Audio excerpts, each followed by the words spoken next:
In this guide, I'm going to show you how you can use the shout out happy birthday feature here on Instagram stories.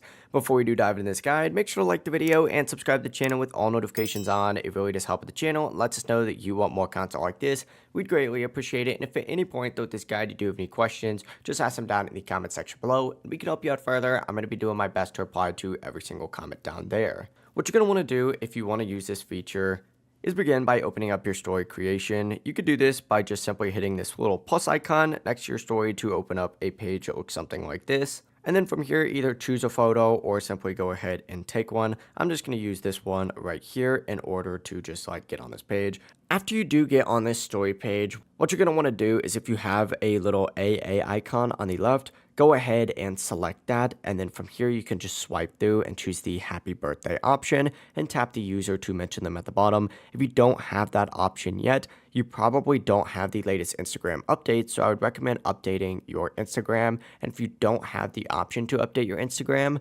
don't worry, the feature just probably hasn't rolled out in your region yet. And what you're going to want to do if it hasn't rolled out for you is just select this little AA icon up at the very top, select the mention option and choose one of those users. And from here, you would just simply want to go ahead and say happy birthday and then hit enter and just make it a little bit bigger because you don't have the actual update yet. In my case, this feature is not available in my region, but once it is, I would just have to swipe to the left and be able to select the specific happy birthday personalized story shout out. If you do have any questions, ask them down in the comment section below and we can help you out further. I'm going to be doing my best to reply to every single comment down there. And if this video did help you out, make sure to like the video and subscribe to the channel with all notifications on. It really does help the channel and lets us know that you want more content like this. Have a great rest of your day. Peace.